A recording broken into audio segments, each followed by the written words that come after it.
9h-5, Sophia Ram, c'est donc à vous.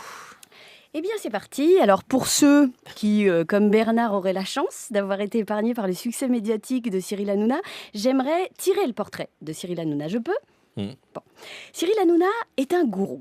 Un gourou dont le niveau de réflexion, le charisme et l'aura le rapprochent certes plus sûrement de l'huître ou du bulot que de Jim Jones, Ron Hubbard ou Raël, mais je vous assure, Cyril Hanouna est un gourou.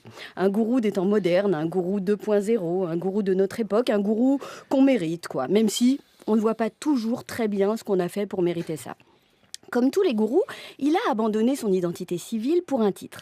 Lui se fait appeler Baba, par des adeptes à qui il accorde en retour le titre de Fanzouz, s'octroyant par là même une figure paternelle en échange d'une reconnaissance qui prend la forme d'une assignation au statut de fan. Vous n'existez pas, vous n'êtes rien, ni personne, mais je vous aime parce que vous m'aimez. J'aime que vous m'aimiez. Comme tous les adeptes, les fanzouz n'existent que dans l'adoration et la défense de leur gourou face aux critiques qui ne peuvent que renforcer leur motivation à le défendre en insultant ceux qui oseraient le critiquer. On est avec Baba ou contre Baba. En échange, Baba les couvre d'amour, mes petites beautés d'amour. Je vous aime mes chéris, je serai toujours là pour vous. Ça dégouline d'amour, de l'amour et du rire. Du rire jusqu'à en gerber. Car Baba rit, il rit beaucoup, essentiellement de ses blagues, mais il rit jusqu'à en vomir. Écoutez.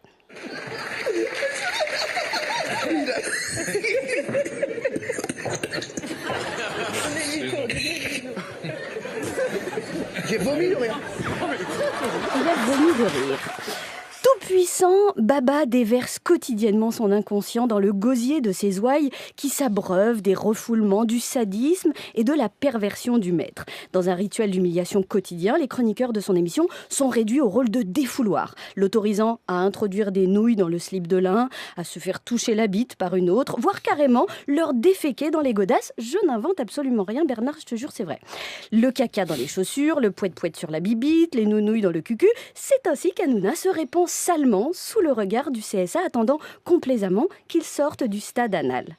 Ah, l'analité d'Hanouna, sorte d'épicentre d'un égo boursouflé autour duquel gravitent ses chroniqueurs, ses nombreux adeptes et, à l'en croire, une partie conséquente de l'univers. Oui, je sais, ça en fait du monde autour de son petit trou du cul. Ce qui pose problème, au-delà de son incapacité à distinguer désir anal et homosexualité, c'est sa revendication incessante de ne pas être pris pour un homosexuel, en multipliant les blagues douteuses sur l'homosexualité, mais aussi, ce qui est encore plus navrant, en accordant un statut tout à fait particulier à l'un de ses chroniqueurs, connu lui pour son homosexualité, alternant les séances d'humiliation et de torture psychologique à son égard. Jeudi dernier, au lendemain de la journée internationale de lutte contre l'homophobie, Baba s'est inscrit sur un site de rencontres gays. L'occasion pour lui d'humilier notamment un jeune homme en jouant avec son désir, en caricaturant l'homosexualité, puis en lui raccrochant au nez d'un rire nerveux pour mieux démontrer, comme s'il en fallait une preuve, que Baba n'est pas une tapette, une tafiole ou un gros pédé, lui.